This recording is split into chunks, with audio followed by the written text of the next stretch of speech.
भगवान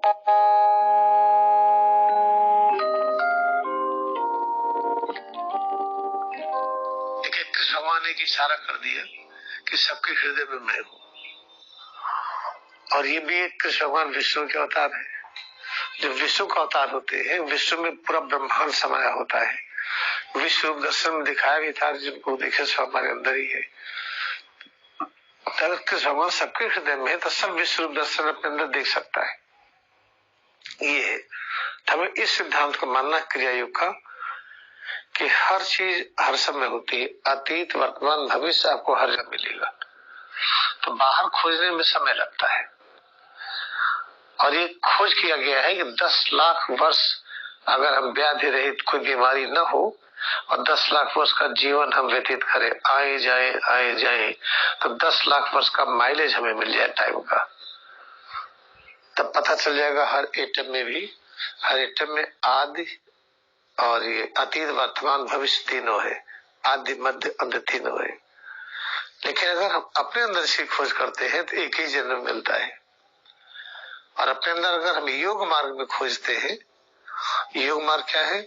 ऐसा मार्ग जहां मन लगाने पर हम जल्दी जुड़ जाए। अपने पूरे शरीर में कहीं पर भी हम एकाग्र हो, लेकिन अगर हम सिर और रीढ़ में एकाग्र होते हैं तो हम बहुत जल्दी जुड़ जाते हैं। तो सिर और रीढ़ को योग मार्ग कहा गया है, इसी को मध्य मार्ग कहा गया है। ये मेडुला है, नाभि केंद्र है। ये मैग्नेट की तरह होता है। ब्रह्मांड से शक्ति इसमें आती है। ये शक्ति क्या है? जैसे एनर्जी है, एनर्जी को चेतना नहीं है। जैसे प्रकाश किरण आती है, इसको नहीं पता चलता कि हमें हेडेक हो रहा है कि नहीं। सुख दुख क्या इससे परे है। आग जल रही से जो गर्मी आ रही है उसको भी नहीं पता सुख दुख क्या है। एनर्जी क्या है? ये दैट इज इनर्ट कॉन्शियसनेस। इसको हम कह सकते हैं कि इनर्ट कॉन्शियसनेस है।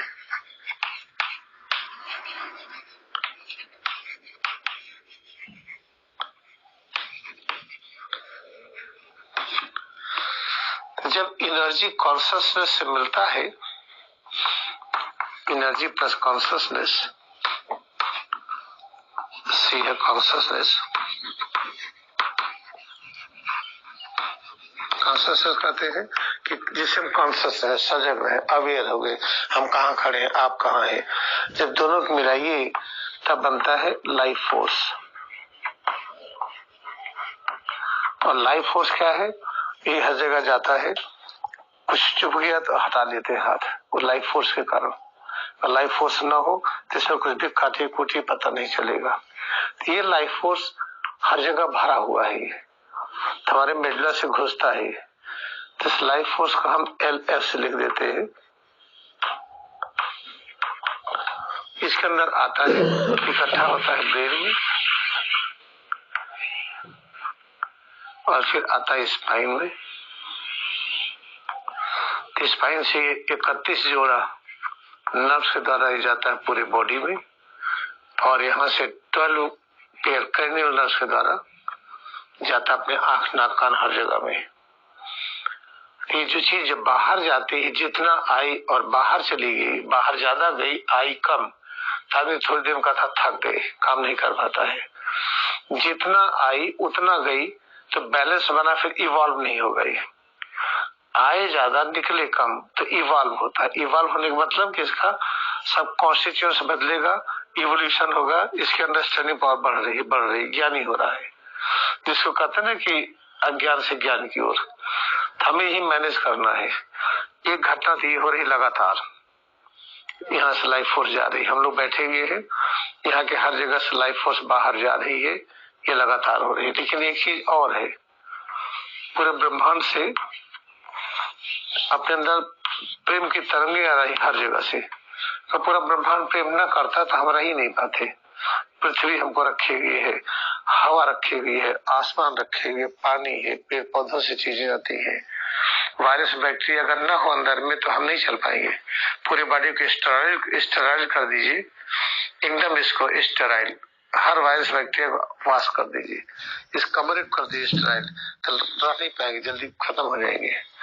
हर वायरस बैक्टीरिया, जितने जीव जंतु हैं, जितने पेड़ पौधे हैं, जितने एटम मॉलिक्यूल्स हैं, जितने गैलेक्सी स्टार्स हैं, हर जगह से लव वाइब्रेशन हम तक आ रहा है। लेकिन सिर से पैर की उंगली तक हम अपने को घृणा कर रहे हैं।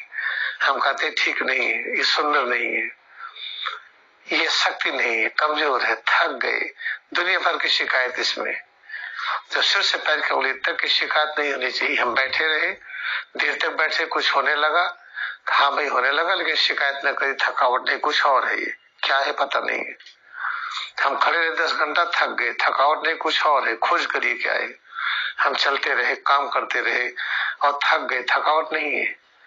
तो जब कहते हैं हम थक गए, हम बीमार हो गए, ये है नहीं है, इसकी खोज करिए क्या है। तो जब हम अपने निंदा करते रहते हैं, अपनी शिकायत करते रहते हैं, हम ठीक नहीं है या हमने पाप किया, हमारी भाग्य रेखा अच्छी नहीं, हमारे ग्रह ठीक नहीं है, तो उस अपने प्रेम न करने की वजह से फिर यहाँ पर एक बैरियर लग जाता है। जब बैरियर लग जाएगा तो जो प्रेम की तरंगे आ नहीं पाती है अंदर। आप प्रेम की तरंगे भेजते रहिए, हम लेकिन देंगे ही नहीं, हम ब्लॉक कर रखे हैं। तो होना क्या चाहिए कि प्रेम की तरंगे अंदर आती भी रहे, रुके ना, और जो हमारी तरंगे बाहर जा रही हैं ये बाहर न जाए, बहुत हल्का जाए, क्योंकि आ रही है तो हम बाहर देंगे भी, कि पता हम ज्यादा न दे दे कि ये खोखला हो जाए। तो मान लीजिए कि 1 2 3 4 5 ऐसे ही 1 2 3 4 5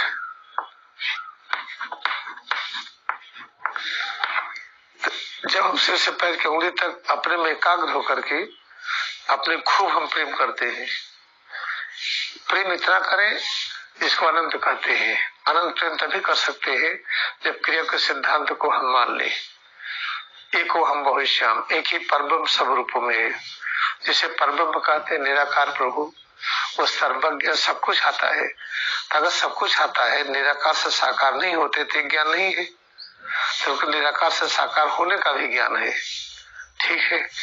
और एक है, अद्वैत है, दो नहीं हो सकता, तो एक से अनेक भी है, तो ऐसा कोई सी नहीं जो नहीं हो सकता है। तो प्रभु जब एक से अनेक रूपों में है, उसको स्वीकार कर लेंगे हम, तो फिर अब हम अभ्यास में आ जाए। तो सिर से पैर की उंगली तक जो अनुभव कर रहे हैं सब कुछ यही है, हमको जरूरत नहीं है कोई चीज। एको हम बहुत श्याम, वही निराकार परब्रह्म सिर से पैर की उंगली तक किस रूप में है। तो हमारा प्रेम अपने से अनंत हो गया।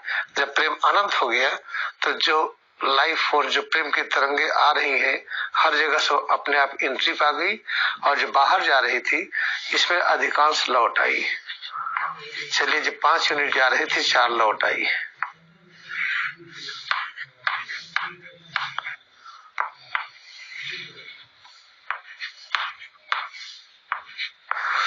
तो जब 4 लौट आई, और लौट आई तो होगा क्या, इसमें भरने लगता है, फिर इसमें हमारी शक्ति भर गई। इसमें जो शक्ति भरेगी, अंदर में जो शक्ति सो रही, जैसे माचिस की तीली में जो होता उसमें शक्ति है, आग है, सो रही है, तो बाहर के आग को जब छुआते हैं माचिस की तीली में तो जल जाती है वो। लकड़ी में आग सो रही है, लकड़ी में आग ले जाइए तो जल जाती है। जैसे यहाँ जो ज्ञान के केंद्र है ये सो रहे हैं, लेकिन जब ये लाइफ फोर्सेस में इकट्ठा होने लगती है तो ये जो जगने लगते हैं। तो ये है मूलाधार, ये जगने लगा, स्वाधिष्ठान ये जगह, मणिपुर चक्र ये जगह, अनाहत जगह, विशुद्धि जगह, इस तरह से सब जगने लगे। तो जब जग जाते हैं तब अवेकनिंग होती, तब पता चलता करे हम तो मनुष्य नहीं है, हम कौन है, हम ब्रह्मास्म। ये जो कहा गया वही सही है, हम ब्रह्म है। तो लक्ष्य क्या है, परब्रह्म को पाना। परब्रह्म कौन है, निराकार प्रभु, जहां से हम आए हैं। तो जीवन का लक्ष्य ब्रह्म से परब्रह्म की यात्रा, मृत्यु से अमरता की यात्रा, अज्ञान से ज्ञान की यात्रा। तो ये घटना घटित होती है जो सिर से पैर की उंगली तक अपने को प्रेम करिए। जो शक्ति बाहर जा रही है, ये आंखों से जो बाहर जा रही है ये लौट आई, सब कान से जो बाहर जा रही लौट आई, लौट आई तो यहाँ शक्ति बढ़ने लगी। तो ये है, बाहर को कहते हैं पश्चिम,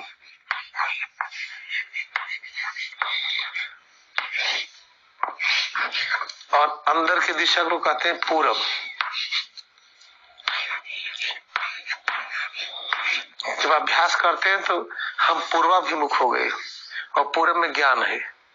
पश्चिम में माया है, तो सामान्यतः लोग पश्चिम दिशा में रहते हैं। अगर पश्चिम में न रहे तो कोई काम ही नहीं करेंगे। चक्कर क्या, पश्चिम में ही रहते, पूर्व में नहीं रहते हैं, तो जो काम करते पूरा हो नहीं पाता है। तो हमारा लक्ष्य क्या है कि हम पश्चिमाभिमुख, पश्चिम रहते हुए पूर्व की तरफ रहे। ये पांडवों ने किया था धर्मक्षेत्र कुरुक्षेत्र में, वो पश्चिम खड़े थे, पूर्व की तरफ वो किए थे। तो अब हर काम करते हुए हम ज्ञान की तरफ, पूर्व मतलब ज्ञान है, ये हर काम करते हुए ज्ञान के साथ रहे। काम गलत ना हो, क्वालिटी का हो, बहुत अच्छा काम हो। और ज्ञान सबको जोड़ता है, ज्ञान अमर है, ज्ञान कभी मरता नहीं है। जब हम ज्ञान की ओर रहेंगे तो अमरता की अनुभूति होगी, फिर मृत्यु से अमरता की ओर यात्रा अपने आप होगी। तो ये है मेरी इसकी फिलॉसफी। जब हम क्रिया योग करते हैं तो हम पूर्वाभिमुख होते हैं, पश्चिम से पूर्व की ओर होते हैं, लेकिन पश्चिम में भी टिके होते हैं। तो पूर्व पश्चिम के ही मिलन हो गया, ईस्ट वेस्ट टुगेदर। और नीचे रीढ़ के नीचे वाले भाग को साउथ कहते हैं, दक्षिण कहते हैं। नहीं कहते नहीं, दक्षिणा दे दीजिए गुरु जी को। दक्षिण का मतलब क्या है? इस दक्षिण दिशा को दे दीजिए। किसको दे दीजिए? यहाँ पर द्वैत है, जैसे से नीचे आते हैं आदमी द्वैत में आता है, अपने परायिक भाव में आता है, हमारा अपना, आप हमारे नहीं हो, हमारे नहीं है, ये हमारे वो नहीं है, आदि आदि। तो ये भाव इसको कहते हैं दक्षिणायन। जब हमारा ज्ञान जब दक्षिणायन में हो, तब अगर हम शरीर छोड़ते हैं तो फिर बहुत दिक्कत होती है छोड़ने के बाद। इसलिए हमारा ज्ञान उत्तरायण में होना चाहिए। इसको कहते हैं उत्तर, नॉर्थ। तो जब यहाँ शक्ति भर गई तो अपने सोर्स की ओर जाएगी। सोर्स क्या है? ये मेडुला, समुद्र की तरह है, ये सब आता है। तो हमारी शक्ति फिर ऊर्ध्वमुखी हो गई। फिर कैसे चलती? ऊपर की तरफ चलती है। जो ऊपर की तरफ चलती है तो हम लगेगा कि अंदर में देवता के सक्रिय हो गए। अगर कुछ ऐसा करें कि ऊपर की तरफ बड़े खुशी से जाए तो नीचे की तरफ तो आएगी, आना अगर बंद हुए नीचे की तरफ तो शरीर नहीं रहेगी। जब नीचे की तरफ आती तो हमारे अंदर राक्षसी प्रवृत्ति जगती है।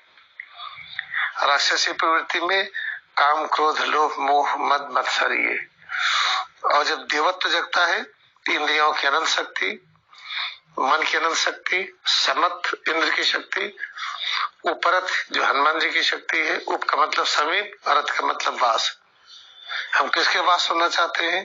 क्या चाहते हैं? ज्ञान, शक्ति, शांति, आनंद, अमरता। तो ऐसा तभी पाते जब कंसंट्रेशन अनंत हो जाए। यहाँ पर कंसंट्रेशन हमारा अनंत हो जाता है, हर चीज अचीव कर लेते हैं। तो कंसंट्रेशन अनंत होगा जब हम एकाग्र होंगे। एकाग्र होने का मतलब स्पर्श कर लिया उस चीज को। इसलिए ये जगह पवन देवता की कही जाती है, ये युधिष्ठिर कही जाती है। तो ये सहदेव, ये नकुल, अर्जुन, भीम, युधिष्ठिर, इस तरीके से ये देवताओं की शक्ति जगती है। नीचे की तरफ आएगी तो कौरवों की जगती है। और लक्ष्य क्या है? कौरव पांडव एक साथ रहेंगे। दोनों से एक भी गए तो जीवन समाप्त हुआ। अब जैसे काम, अगर काम क्रोध नहीं रहेगा तो आप चल ही नहीं पाएंगे। काम है क्या? जो हमारा मन इंद्रियों के साथ मिलकर के जिस विषय की जो पहली अनुभूति हुई, उस पहली अनुभूति को हम काम तत्व कहते हैं। जैसे जीवा में हमने रखा नींबू, खट्टा लगा, कोई आके कह दे नहीं ये नींबू खट्टा नहीं है, खाए नहीं हो ही नहीं सकता, तो ये मौसमी है, नींबू नहीं है। तो जिस चीज का हमारा मन पहले अनुभव किया इंद्रियों के साथ विषय को, पहली अनुभूति काम हो गया। अगर बार बार उस अनुभूति में हम रहने की आदत डाली है, जैसे रोज खाते समय दाल में नींबू डालने की आदत डालिए, दाल हम बिना नींबू को नहीं खाएंगे। अगर आदत पड़ गई तो आपको दाल एक दिन नींबू नहीं है तो अच्छा नहीं लगेगा। तो जब हमारी एक आदत हो गई और काम तत्व मजबूत हो गया, तब काम मन को पकड़ लेता है। और मन अपने अंदर धृतराष्ट्र है। बचपन से मन अंधा है, तभी कहते बच्चे को बचाई नहीं तो आग जल जाएगा। बच्चे की धर कहीं नहीं, डूब जाएगा, पानी उधर है। बच्चे को देखिए चाकू हाथ से न ले, क्योंकि बच्चे को पता नहीं है। तो बचपन से ही हमारा मन अंधा हुआ था। बड़े हो गए तब भी पता नहीं, आज की मछली खा लिए। अरे भाई खाने के समय खाओ खेलो कूदो। जब बीमार हो गए, बीमार क्यों हुए? जो बचपन से गड़बड़ी किए थे। अभी भी गड़बड़ी कर रहे हैं। तो मन हमारा अंदर तब भी था, अब भी है। तो हमारे अंदर का जो मन है वो धृतराष्ट्र है, इंद्रियां गंधारी है, शब्द स्पर्श रूप रस गंध आदि गंधारी। तो अगर मन और इंद्रियां आपस में मिलकर के जिस विषय का अनुभव करती है, अगर उस अनुभूति के हम वश में हो गए, तब शरीर ये हस्तिनापुर तहस होगा। हस्तिनापुर कैसे है? जैसे अगर हमारे पास ज्ञान है इंजीनियरिंग का, मेडिकल का, एग्रीकल्चर का, या कोई भी ज्ञान है, म्यूजिक का, बिना हाथ के ज्ञान हम व्यक्त नहीं कर पाएंगे। लाख ज्ञानी हाथ चाहिए। तो जिस अंग से सिर से पैर की उंगली तक की ग्लोरी बढ़ रही है, नियम है कि उसी के नाम पर इसका नामकरण होना चाहिए। इसलिए सिर से पैर की उंगली तक हस्तिनापुर है। अब हस्तिनापुर में हमें व्यवस्था क्या करनी है? कृष्ण भगवान की शिक्षा को लेना है। कौरव पांडव इकट्ठा होकर के समवेत हुए हैं। समवेत होकर के क्या कर रहे हैं? युद्ध की इच्छा से क्या होगा? युद्ध की इच्छा क्या है? युद्ध का अर्थ लड़ाई नहीं है। युद्ध का अर्थ होता है सीमित से असीमता की ओर यात्रा।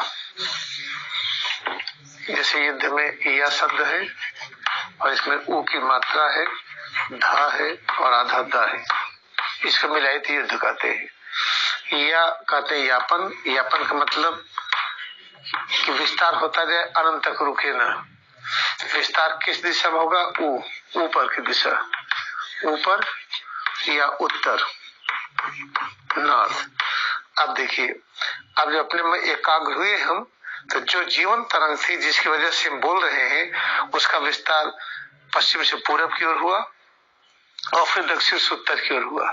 तो हम लाइफ फोर्स को दक्षिण से उत्तर की ओर करने में सक्षम हो गए, तो हम यू पर आ गए। यू का अभ्यास हमारा हो गया, और जब यू हो गया तो पता चल जाता धा क्या है। धा में आधा धा है, इसका मतलब धारण करना। हम क्या धारण किए हैं? इसमें जो आ है तीन प्रकार की शक्ति है, ब्रह्मा की और विष्णु की, शिव की। ब्रह्मा की शक्ति, विष्णु की और शिव की। जब हमारी शक्ति ऊर्ध्वमुखी हुई तब पता चला कि ब्रह्मा विष्णु शिव की शक्ति है, उसी की ज्ञान है ये। और कहाँ से आया? दा क्या है? दाता, मतलब परब्रह्म से। तो परब्रह्म से ब्रह्मा विष्णु शिव हुई, और ब्रह्मा विष्णु शिव ही पूरे जगत के रूप में खुद ही व्याप्त है। सिर से पैर की उंगली तक वही है। इसको जानने के लिए हमें लाइफ फोर्स को ऊर्ध्वमुखी करना पड़ेगा। इसको युद्ध कहते हैं। और कृष्ण भगवान यही ज्ञान सिखाए हैं कि कौरव पांडव इकट्ठा होकर के युद्ध की इच्छा से क्या करने जा रहे हैं? महाभारत। महा का मतलब सबसे बड़ा, इतना बड़ा जिससे बड़ा कुछ हो ही ना। भा का मतलब ज्ञान। सबसे बड़ा ज्ञान क्या है?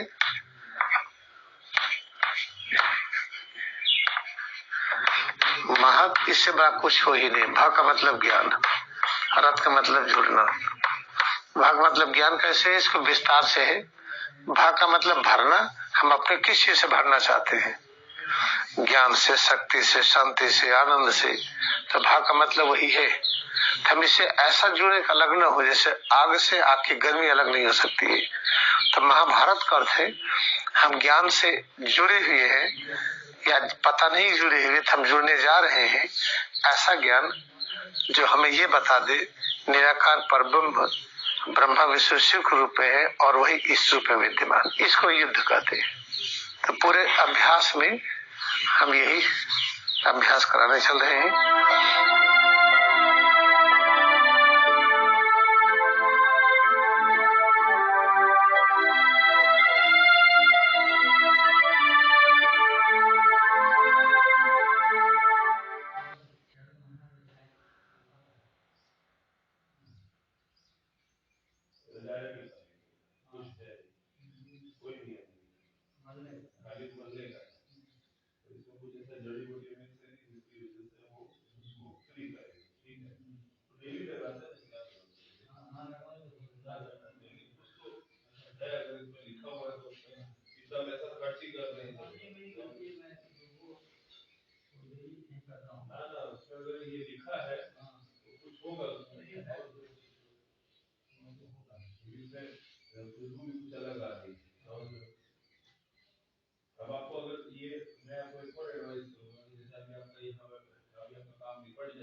और धूप में बैठे ऐसा ठीक है, और धूप में धूप लग रही है बॉडी पे,